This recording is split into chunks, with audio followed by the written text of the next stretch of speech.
Senator Dick Durbin slammed threats made against the FBI in response to the agency's unprecedented raid of former President Trump's Mar-a-Lago residence last month. The Justice Department is investigating whether Trump violated 3 federal statutes when he brought back White House materials with him to Mar-a-Lago, instead of turning them over to the National Archives as required. The Illinois lawmakers said on the Senate floor Tuesday that the FBI's, quote, dedication has been repaid with a flood of baseless attacks and violent threats. Since the August raid, many Trump loyalists have called for the FBI to be defunded. Mr. President, I rise today to condemn the violence and threats of violence against the men and women of the Federal Bureau of Investigation. I take these threats seriously. This July 1st, I chaired the Judiciary Committee hearing on law enforcement officer safety and the threats our law enforcement officers are facing. I have repeatedly made clear that violence against law enforcement is never acceptable, no matter what ideology motivates it. But here is the reality. In the past month, following the FBI's execution of a search warrant at Donald Trump's Mar-a-Lago resort, the FBI has faced a flood of threats against its employees and its facilities. And these threats have been egged on by the former president and his allies. The men and women of the Federal Bureau of Investigation literally put their lives on the line every day to keep all of us safe. They put themselves in harm's way to stop armed criminals, drug traffickers, terrorist organizations, and others who threaten our communities. They serve on the front lines of the opioid epidemic, investigating and holding accountable those who travel in illegal opioids and who illegally prescribe pharmaceutical opioids. They investigate crimes against children and human trafficking, some of the most heinous crimes imaginable. They work day in and day out to combat international and domestic terrorism, and they carry out judicially issued search warrants every day. That's part of their job and an important role that they play in our justice system. Unfortunately, ever since the August 8th Mar-a-Lago search, their dedication has been repaid with a flood of baseless attacks and violent threats. Attacking the FBI for his own political advantage is nothing new for the former president, but the attacks haven't stopped with him. His allies and followers have spewed anti-FBI vitriol online and across the airwaves. In recent weeks, there have been calls from Republican members of Congress to, quote, destroy and, quote, defund the FBI. There have been calls from Republican congressional candidates to, quote, gut the FBI like a fish and, quote, shoot FBI, IRS, ATF, and all other feds on sight. It is no surprise that such outrageous and responsible rhetoric coincides with a stunning increase in violent threats against the FBI. Last month, the FBI and the Department of Homeland Security issued a joint intelligence bulletin detailing an increase in violent threats and acts of violence against federal law enforcement officials following the August 8th Mar-a-Lago search. These included threats to place a dirty bomb outside of the FBI headquarters and online calls for civil war and armed rebellion. On August the 11th, a man wearing body armor and armed with an AR-15 assault rifle and a nail gun attempted to breach the FBI's Cincinnati field office. On August 16th, another man was indicted for threatening to murder everyone at the FBI, from Director Wray to the custodial staff. On August 25th, a man jumped the fence at FBI Chicago field office, but thankfully was detained and taken to a local hospital for evaluation before he could hurt anyone. In response to the Joint Intelligence Bulletin and these incidents, I asked the FBI and the Department of Homeland Security to have a private briefing of members of the Senate Judiciary and the Homeland Security and Government Affairs Committee last week. That briefing only added to my concern. I cannot share the specifics from this closed-door briefing, but I will say this. It should go without saying that the men and women of the FBI risk their lives every day on our behalf, but the increase in threats to their personal safety since the August 8th Mar-a-Lago search warrant are shocking. Beyond the direct threats and violence, there are also rising concerns about the public spread of personal information about FBI employees and families, a practice known as doxing. I fear the situation may get worse. Last Thursday, former President Trump kept up his threatening rhetoric against these law enforcement officers. He said that if he were indicted for his actions, quote, "I think you'd have problems in this country the likes of which perhaps we've never seen before. I don't think the people of the United States would stand for it," unquote. That is exactly the kind of language President Trump used after he lost the 2020 election to incite the January 6th attack here at the Capitol. As I have said many times, political violence and threats of violence in furtherance of any cause is unacceptable. It is time for the Senate to stand up and support the men and women of the Federal Bureau of Investigation who've been threatened and attacked for simply doing their job and working to protect America. Let's condemn these baseless attacks on the men and women of the FBI and the despicable political game they represent.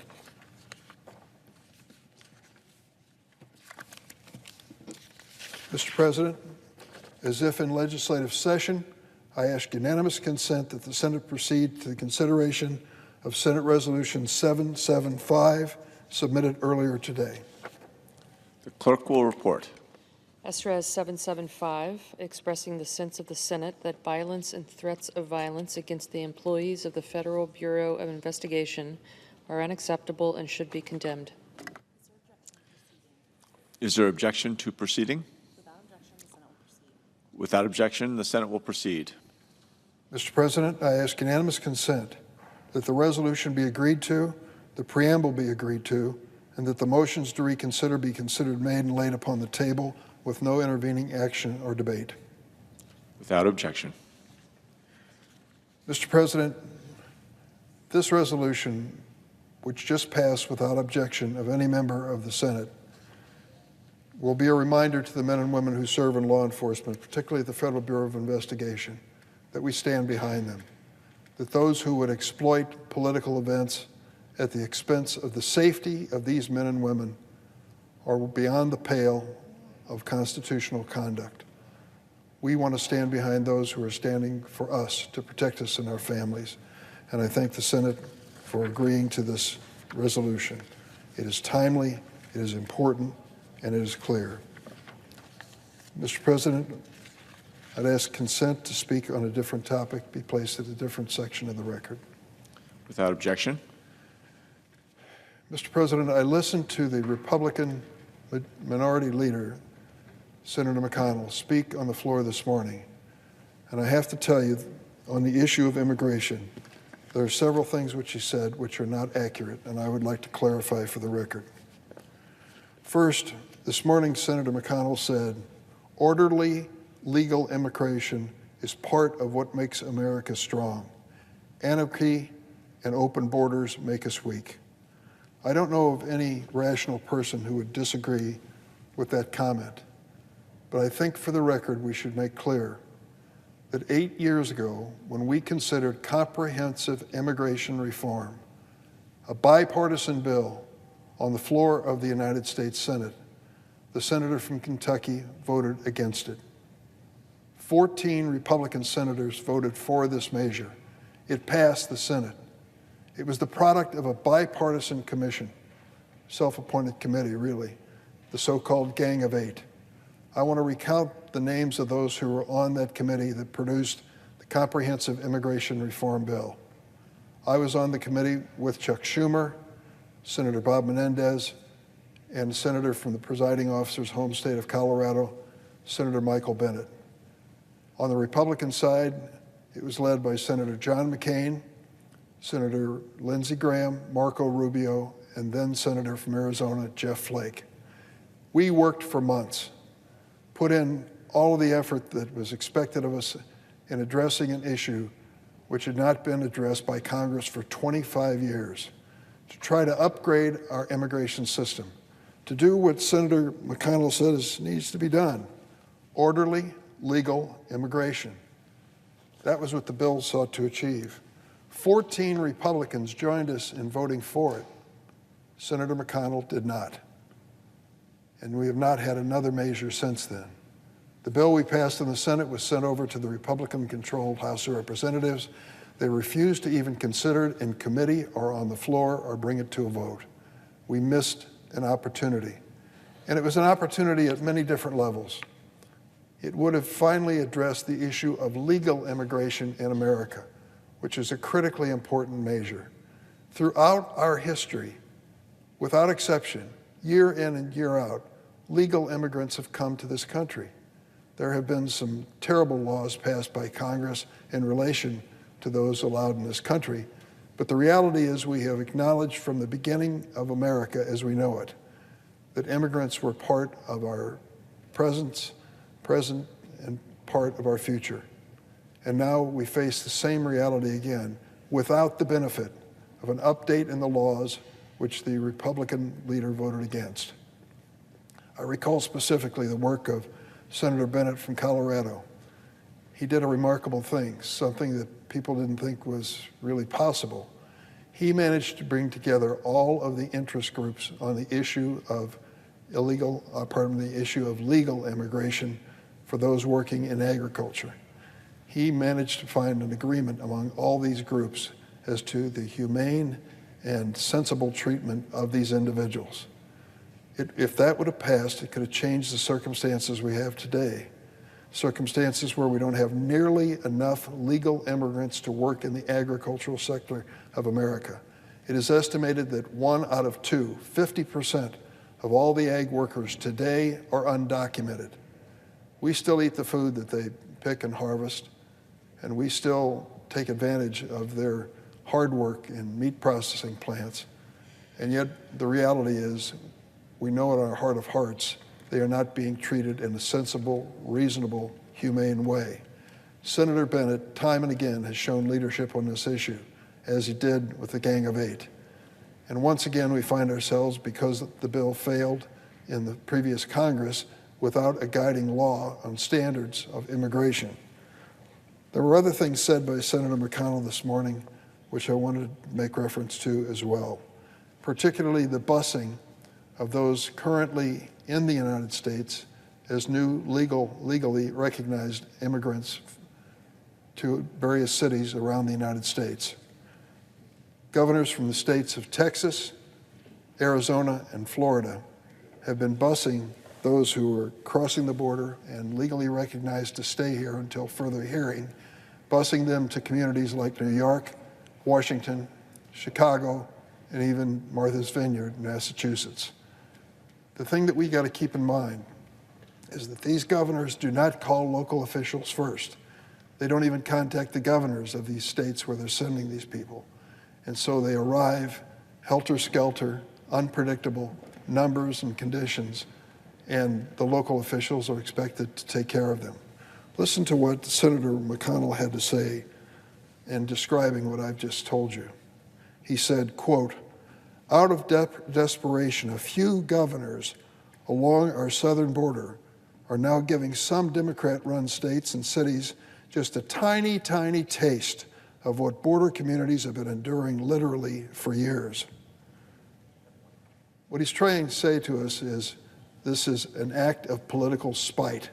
It is a political stunt by these governors. And what are they using to make their point? Innocent people here legally in the United States who are being shipped off many times with deception and promises that will never be kept in terms of opportunities for them in these various places. Senator McConnell went on to say that all those cities combined have had months to accept them approximately 1 day's share of our nation's illegal immigration. Immigrants, about 4 dozen, were given secure transportation, according to Senator McConnell, to the wealthy liberal destination of Martha's Vineyard, filled with millionaires' mansions, so-called sanctuary destinations. Do you see the point that's being made here? These people are being bused without any warning where they're going to end up, what their final destination may be, simply to make the political point that the Democrats have to be reminded of the Republican position on immigration. We are doing this at the expense of many innocent people, and we're doing this in a dangerous fashion. I will tell you that I visited the Salvation Army Center in Chicago, Illinois, about 10 days ago, and I met with these families and individuals. Little children are involved in this calculation. Why is it whenever the Republicans want to make a point on immigration, it always ends up being the children who are the pawns? Whether they're kids in cages or forcibly removing children from their parents, or in this case, busing them off with their parents to communities they've never heard of. Why do they always involve families with small children? You would think there would be more sensitivity on the Republican side to that reality. Then Senator McConnell made a statement which I want to correct. And he said, the Biden administration has been flying and busing illegal immigrants around the country on a regular basis. This is not true. We checked again this morning with the Biden administration. They are not exercising that right. What we have going on are the transfer of those who are not in legal status back and forth between various facilities, and the transfer of unaccompanied children with escorts to places like Chicago and other cities where for decades they have been cared for until their legal status is resolved. But this statement that the Biden administration is guilty of busing people back and forth is not true at all. And I think the record should be clarified, and I hope the senator from Kentucky will do so when he receives that first opportunity. Biden administration has said we have the authority to do it, but we have not exercised it and will not unless we confer with Congress and also notify local officials as to whether anyone will be moved. Now, there are circumstances, and have been in the past, that I know of personally on the border with Texas and Mexico, where people had come and been released. They found to have a credible fear, they asserted it, and they have legal status, and they want to go to a specific location where they have friends and family. And in those cases, there is help given to them to reach those destinations.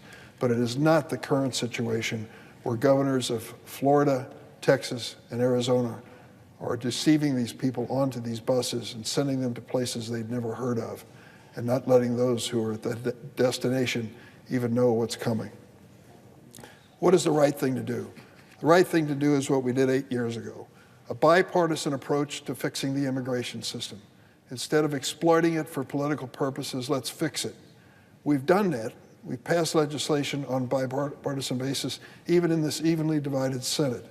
The CHIPS bill, this important semiconductor chip production bill, was a bipartisan bill. The infrastructure bill, the biggest highway program in the history of the United States since Dwight Eisenhower, was a bipartisan bill. The gun safety bill, controversial issue, just as controversial as immigration, we passed that on a bipartisan basis. We can do it, but we've got to stop exploiting these people who are here with children. We've got to do it by stop exploiting this issue and work together on a bipartisan basis with give on both sides.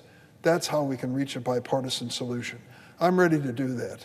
In the Senate Judiciary Committee, we would start as soon as we have Republicans of goodwill willing to sit down with Democrats and work together. But continuing to exploit these people and the children of these families is just plain wrong. And it's not consistent with American values. It doesn't reflect well on our nation. I hope that the people who are inspired to do this, the governors of Florida, Texas, and Arizona, will think twice about these kids and their families before they try it again. I yield the floor.